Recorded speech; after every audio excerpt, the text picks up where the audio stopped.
आज के समय में शादी करना मौत के कुएं में कूदने जैसा हो गया है, क्योंकि कुछ नहीं पता है आज जो है कल वो नहीं है।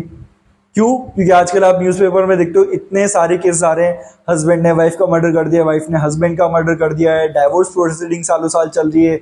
इस चक्कर में उनकी जो डिस्प्यूट है, प्रॉपर्टी डिस्प्यूट है, वो बढ़ते जा रहे हैं, जो बच्चे हैं उनका फ्यूचर खराब हो रहा है। तो इतनी सारी प्रॉब्लम्स आ रही है शादी की वजह से। तो एक ऐसा कंसेप्ट है जो इंडिया में अभी तक एप्लीकेबल नहीं था, बट अब इतनी सारी प्रॉब्लम्स को देखते हुए धीरे धीरे इंडिया में भी ये आवाज उठने लग गई कि इस कंसेप्ट को इंडिया में भी वैलिड करना चाहिए। तो कंसेप्ट क्या है? वो कंसेप्ट है प्रीनप कॉन्ट्रैक्ट। यानी कि इसके अंदर क्या होता है कि जब आपकी शादी हो रही होती है उससे पहले ही जो हस्बैंड और वाइफ है वो एक कॉन्ट्रैक्ट में एंटर करते हैं, और उसके अंदर पहले से डिफाइन किया जाता है कि इन केस अगर डाइवोर्स होता है तो ऐसी सिचुएशन में किस तरीके से प्रॉपर्टी डिवाइड की जाएगी, किस तरीके से सारी चीजों को सॉल्व किया जाएगा।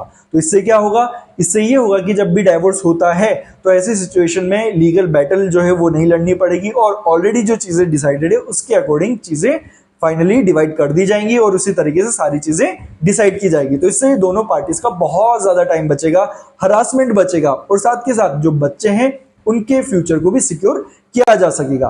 तो ये जो कंसेप्ट है वो अदर कंट्रीज में एप्लीकेबल है। जो आप फॉरेन कंट्रीज देखोगे यूएसए में एप्लीकेबल होता है, तो अब इंडिया के अंदर भी इसे अप्लाई करने के बारे में बहुत ज्यादा चर्चाएं चल रही है।